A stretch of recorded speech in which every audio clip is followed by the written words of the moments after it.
안녕하세요. 나무아카데미입니다. 저희는 내신 및 모의고사 대비 다양한 국어학습 자료를 제공하고 있는 문제은행 사이트입니다. 오늘은 고3 9월 모의평가에서 출제된 경사, 그리고 달빛 체질, 용연사기 세 문학작품이 함께 있는 지문을 보도록 하겠습니다. 먼저 경사입니다. 경사의 특징을 먼저 확인해 보도록 할게요. 이 글은 성찰적인 성격을 가지고 있고요. 늙어가는 과정을 자연의 순리로 받아들이고 수용하는 긍정적인 자세를 설명을 하고 있습니다.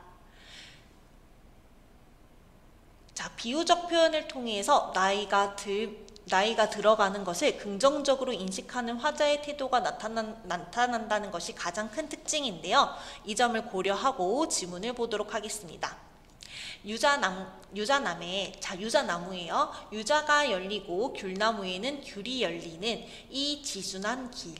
이러한 섭리, 자연의 일반적인 섭리가 반영되어 있는 이런 지순한 길은 바다로 기울어져 있대요. 자, 기울어져 있다는 것부터가 뭔가 경사를 나타내는 표현이 되겠습니다.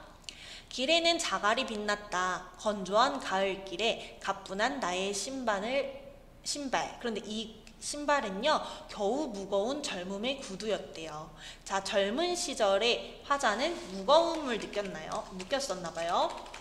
뭔가 고단하고 힘든 삶을 살았었는데 이러한 젊음의 구두를 벗고 가벼운 나의 신발로 가고 있다라는 상황입니다. 길은 바다로 기울고 발바닥에 느껴지는 이 신비스러운 경사감. 자, 늙어가는 것에 대한 긍정적인 태도가 잘 드러나는 문장이 계속 반복되고 있어요. 바다로 기울고 바다로 기울었다 라고 확인할 수가 있겠죠. 이 바다는 화자가 지향하는 뭔가 종착점이 되겠고요. 겨우 시야가 열린 남색, 심오한 잔잔한 세계, 바로 바다입니다. 하늘과 맞닿을 즈음의 이 신비스러운 수평의 거리감. 자, 이런 신비스러운 이런 표현들을 통해서 바다도 화자가 지향하고 긍정적으로 인식하는 대상이 되겠습니다. 유자나무에 유자가 열리고 귤나무에는 귤이 열리는. 자, 일련의 내용이 변주되고 있어요. 이 당연한 길, 이 순리를 따르는 길은 바다로 기울고 가뿐한 나의 신발. 자, 이 가뿐한 나의 신발은 젊은 시절과 대비되는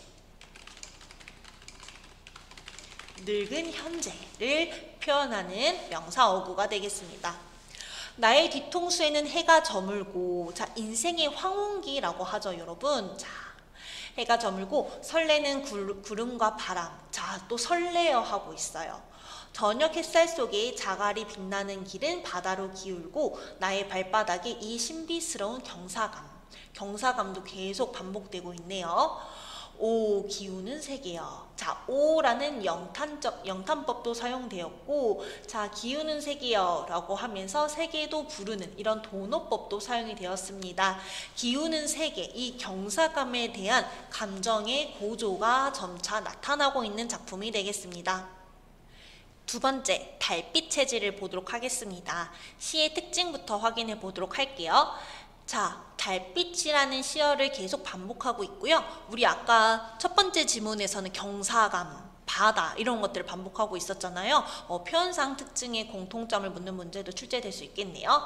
그리고 자신이 태양의 체질이 아니라 아늑하고 조용한 달의 숭배자라는 내용을 담고 있는 작품이 되겠습니다. 지문을 보도록 하겠습니다. 내 조상은 뜨겁고 부신 태양 체질이 아니었대요. 내 조상은 기안처럼 아늑하고 조용한 달의 숭배자였다고 합니다. 자, 그럼 표시를 한번 해볼까요? 화자가 생각하는 달의 특징은 아늑하고 조용한 거. 나는 이 성향을 띠고 있다라는 거죠. 그는, 자, 여기서 그는요, 화자의 조상이 되겠습니다. 달빛 그림자를 밟고 뛰어놀았으며 밝은 달빛 머리에 바다 글을 읽고 자라서는 먼 장터에서 달빛과 더불어 집으로 돌아왔대요. 이렇기 때문에 화자가 나의 조상이 달빛 숭배자였다고 이야기를 한 것입니다. 낮은 이 포근한 그리움, 이 크나큰 기쁨과 만나는 힘겨운 과정.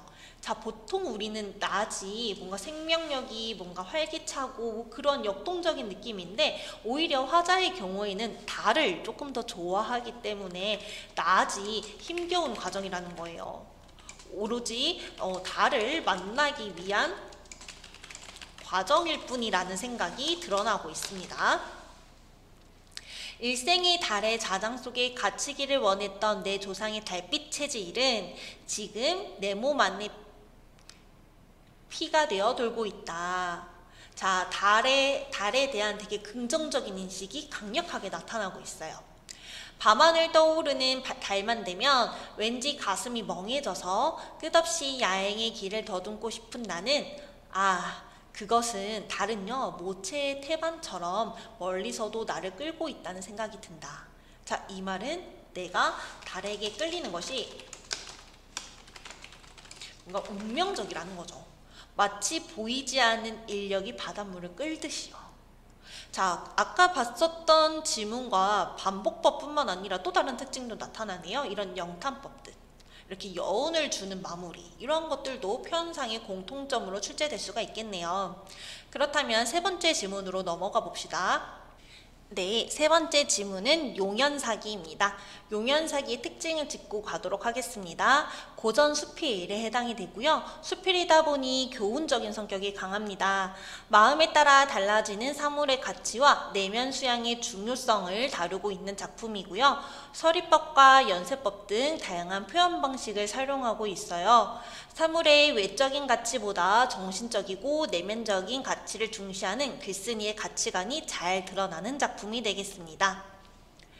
천지 만물에는 큼이 있고 작음이 있다. 큼과 작음은 사물의 형태이다. 형태가 처음 생겨나면 그 종류가 이미 구별되니 누가 바꿀 수 있겠는가. 자, 사물의 외적 형태는 이미 구별이 되고 있으니 누구라도 바꿀 수가 없다라고 이야기를 합니다. 하지만 작으면서도 크고 크면서도 작은 이치 또한 없지 아니하다. 자, 작으면서도 크고 크면서도 작은 게 있다라는 말이에요, 여러분. 무엇보다 작은 것이 대나무 도시락의 밥과 한 그릇의 국인데 그것에서 표정이 드러나는 사람이 있으니 이는 사물은 작은데 사람이 그것을 보고 크게 여기는 것이래요. 자, 작으면서도 크고 크면서도 작은 것의 의미가 여기서 드러나네요.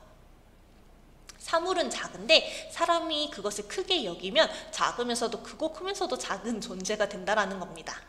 무엇보다 큰 것이 진나라와 초나라의 부유함인데 성인은 내가 무슨 부족할 것이 있겠는가 라고 하였으니 이것은 사물은 큰데 사람이 그것을 보고 작게 여기는 것이다. 자, 큰 것 또한 작게 여길 수 있다라는 의미죠. 그렇다면 사물에는 큰과 작음 일찍이 없었던 것이고 사람의 마음이 그것을 대처함이 어떤지에 달린 것일 뿐이다 라고 하면서 이 부분에 글쓴이의 주장이 드러나네요. 그쵸? 사물의 크기는 절대적인 것이 아니라 마음가짐에 따라 달렸다 입니다. 자, 그러면서 그 다음 내용에서는요 사항과의 뭔가 일화가 소개되고 있어요. 자, 이 사항은요 약봉 아래에 자리를 잡고 사는데요. 집터가 몇 이랑도 되지 않고 띠로 지붕을 이었으니 집 가운데서도 극히 작은 경우였대요. 그래도 사항은 그 집을 편하게 여기며 용연사라고 명명했다고 하는데 이 집의 이름이 바로 제위둥지를 겨우 수용할 수 있는 정도라는 의미라고 합니다. 자, 그런데 여기서 사는 이 사항은요 이 집이 스스로 작다고 여기는 듯한 기색이 너무 있어서 글쓴이가 말을 해주었다고 합니다. 작다고 여기면 작은 것이고 크다고 여기면 큰 것이다. 자, 군이 어떻게 너가 어떻게 여기느냐에 따라 달렸고 저 집이 이미 너를 수용하고 그 남은 공간에 다시 너의 아내와 자식을 수용하며 뜰에는 국화를 많이 심어 매년 가을이면 향기와 빛깔이 서로 한데 모이고 처마 밖에는 종남산 일대가 아침 저녁 푸르른 산빛을 보내오네. 자, 이것을 모두 다 수용하고 있으니 너의 집은 어쩌면 큰 것일지도 몰라 이야기를 합니다. 그러면서 군에게 몸을 주제하는 것은 마음이 아닌가 질문의 형식을 통해서 주제를 강조하는 부분도 확인해 볼 수가 있고요. 자, 이런 소자의 말 또한 인용을 해서 자신의 주장을 뒷받침하고 있겠습니다. 지금 군은 집으로 군의 몸을 수용하고 몸으로 군의 마음을 수용하고 마음으로 과연 능히 천지 사이에 가득한 것을 수용하였으니, 자, 연세법이죠. 수용한 것의 근본을 바탕으로 정진한다면 집이 그것을 주인으로 삼지 않음이 없을세 라고 하면서 마음을 넓혀서 내면 수양을 해라 이야기를 하고 있습니다. 그렇다면 저희는 관련 문제를 풀어보도록 할게요. 15번 문제 풀어보도록 하겠습니다. 가나다에 대한 설명으로 가장 적절한 것은, 학생 여러분들은 영상을 잠시 멈추시고 15번 문제를 풀어보시기 바랍니다.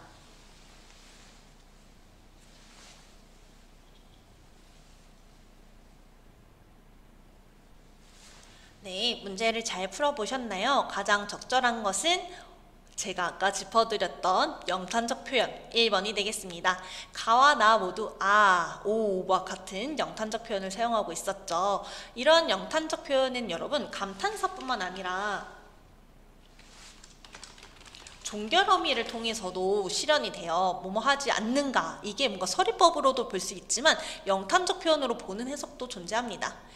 자, 해당 지문에 대한 강의는 여기서 마무리하도록 하겠습니다. 더 많은 문제는 저희 나무 아카데미를 확인해 주시기 바랍니다. 감사합니다.